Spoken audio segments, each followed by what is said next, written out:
You're listening to part 2 of an interview with Zofia Joynt, a first-place winner of the 2025 Human Rights Essay Contest, hosted by the Catholic University of America's Center for Human Rights. The interview is conducted by Dr. William Saunders, Director of the Center for Human Rights.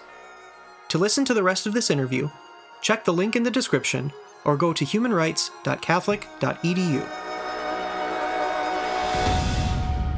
So why does the CCP do this to the Muslim Uyghurs, the Falun Gong, the Catholics?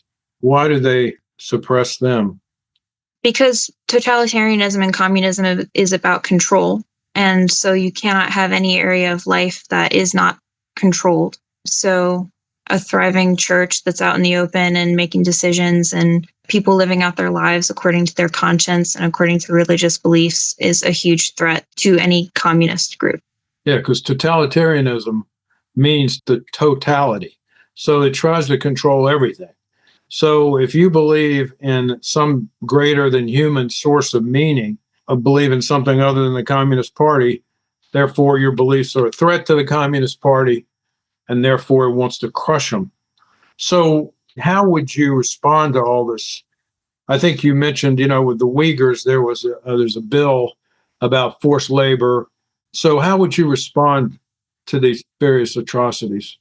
Yeah, so there was good work done by the signing of the Uyghur Forced Labor Prevention Act, which was banning all goods coming in from that region from any companies that couldn't prove that they weren't using forced labor. But of course, there's always loopholes to agreements and false reports written and bribery. So I think one of the things I would do is continue pushing for audits and turning a very suspicious eye towards products that are coming in from China. The U.S. is one of China's biggest trade partners, so I think that's where we have a lot of leverage. Let me just say for people listening, when you think about how China's gotten very wealthy with global trade, but why is that? Why can China make things so cheaply? Because it uses forced labor partially, like the Uyghurs or prisoners, and that's against international law. You can't do that. The Chinese Communist Party doesn't follow international law. So part of the reason everything's cheap when it comes from China is because persecuted people make it. Correct.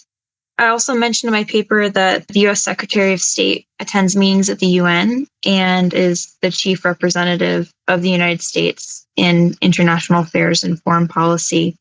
And I think it's important that the Secretary of State mention as often as possible and in front of any, especially world officials, just reminding and bringing to the table these issues so that China and other countries know that we're not forgetting what's happening there and that the way that China treats its people matters outside of China. Those evils spread and we're not isolated in that way. We, are all part of a global community. So advocating in every outlet, raising up the voices of people that are doing the work of advocacy and just not letting anyone forget what's going on. Yeah, it's important because of many reasons, but the best way to stop something bad from happening is to shine a light on it so that everybody knows about it. And even the perpetrators are embarrassed by it. And Guangcheng has told us on other podcasts how much the Chinese people value what the U.S. does to bring these issues to the forefront, because otherwise, part of the way totalitarianism triumphs is to undermine the will of ordinary human beings to resist. If they know that the world is paying attention and trying to help them, it helps them to hang on. So you're helping them by just talking about these issues and not treating China under the Communist Party like it's a regular country that should be treated regularly. It's a totalitarian monstrosity, and we need to raise it. But you also note in your paper that there's a kind of a hurdle or obstacle to doing that.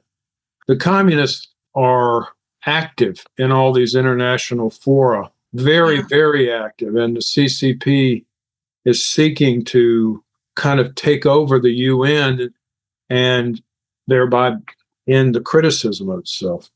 I was just reading about earlier this year, there was a college, a university in, I believe, the UK that was carrying out a research project into the forced labor happening to the Uyghurs. And due to Chinese pressure, had to shut the project down. And there was an 8-month pause. They've started again, but with less oomph than they had before. And it's a small example, but just that the pressures all over, not just in China, but suppressing voices outside of China that are talking about what's happening there. Yeah. So I would tell everybody, Zofia's essay will be up on the webpage, and you can read the whole thing there. As she says, we have to raise our voices, and we have to identify those who are being oppressed for many, many reasons. So, again, I would just want to say we'll have another essay contest in the spring, and we encourage anybody listening or your friends, if you're a student at any level, you can join it. So go to our webpage, humanrights.catholic.edu. We don't have the announcement up there yet. We probably will be around February when we get it up. But you can also learn a lot at our webpage about Chen Guangcheng and about all the other work we do. So in closing, thank you, Zofia, for being with us. Anything you would like to end with? Thank you so much for having me. I would just like to say thank you for the Human Rights Program, which opened my eyes to so many of these issues that are important for all of us to know about, and for the classes and content, like reading these encyclicals, that helps formulate my worldview on these things.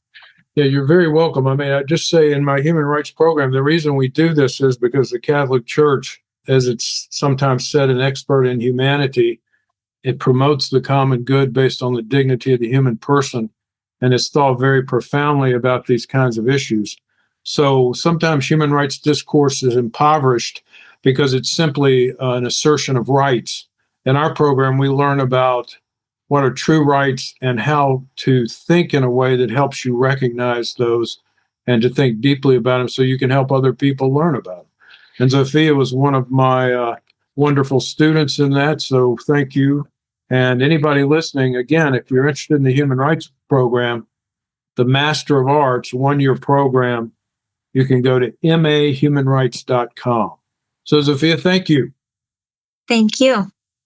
We'll see you next time on another edition of the Barefoot Lawyer Reports. The Catholic University of America's Center for Human Rights has published a documentary on the United Nations Universal Declaration on Human Rights. The documentary features world-class human rights experts, from former State Department officials to ambassadors and human rights activists. It can be found on our website at humanrights.catholic.edu.